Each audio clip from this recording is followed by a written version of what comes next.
the waiting test times are totally unacceptable at over 83,000, and that has actually ballooned from the beginning of the year. Like, it was 72,000 at the beginning of January, it's now 83,000.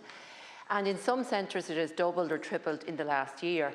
And I mean, the RSA state that their time should be from 10 to 12 weeks, that's waiting time. So they're in breach of their own service level agreement. And like, if you go back to 2019, the average wait time was 6 weeks. It's now gone to the average wait time of 27.1 weeks, which is almost 7 months. And in reality, it's over 10 months in some centres.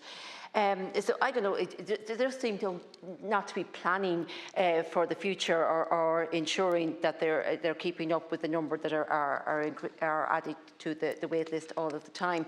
And this is badly affecting students and young adults, and we see an increase in the number of unaccompanied drivers being caught by the Gardaí. And I can't condone that, but a lot of these people feel they've no option. They're trying to get to work, or their apprentice, or their place of study, and they've no way of getting there, only taking the chance and driving while they wait for the test. And I also want to question why the figure of 200 is the figure that for the number of testers. Is that going to be sufficient? There's 130 currently. It's been brought up to 200. There's 70 supposed to be recruited. I mean, 13 are currently, I think, in training. So will even the full 70 be trained? And who's to say that those, when trained, will even take up the position? The last time there was a recruitment drive, many did the training and then didn't take up the position. I know the terms and conditions are better this time to combat that, but hopefully they will all take it on, but there's no guarantee. Also, have the RSA taken into account the number of testers who are going to retire in the next short while? The wait time in Cavan is approximately 5 months, and I had a parent contacted me last night. Her son applied in March. He's not going to get a test till the end of August. He's got a job for the summer. It requires a driver's licence. He's not going to be able to take up that job. There is an app available. It's available to a private company that informs you of cancellations in an area. He bought the app. It's €15. He put it on his phone. It's an hour queue to get on the app to see if there is a cancellation, you're notified of a cancellation. So that's not working either.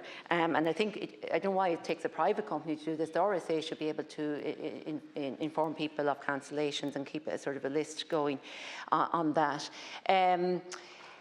A number of people have mentioned it already, and I just want to mention it again. There's over 2,000 driving instructors in this country. Those are people who are knowledgeable of the rules of the road, they're knowledgeable of the driving test marking scheme, and with very little training, they could be asked to do some testing on a couple of days a week.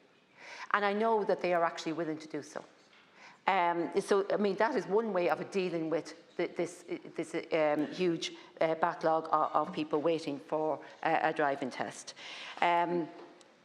Just to mention something that's connected, but slightly different to waiting test time, and I mentioned it before in this House, people who are returning from abroad, from Australia, and want to transfer their licence from Australian to Irish are being told there's a wait time of 3 to 5 months. In that time, they cannot drive on the road. They cannot get insurance.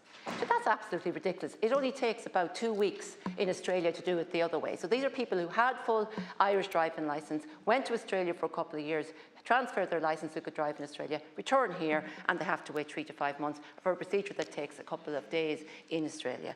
It's something that needs to be addressed too. Thank you.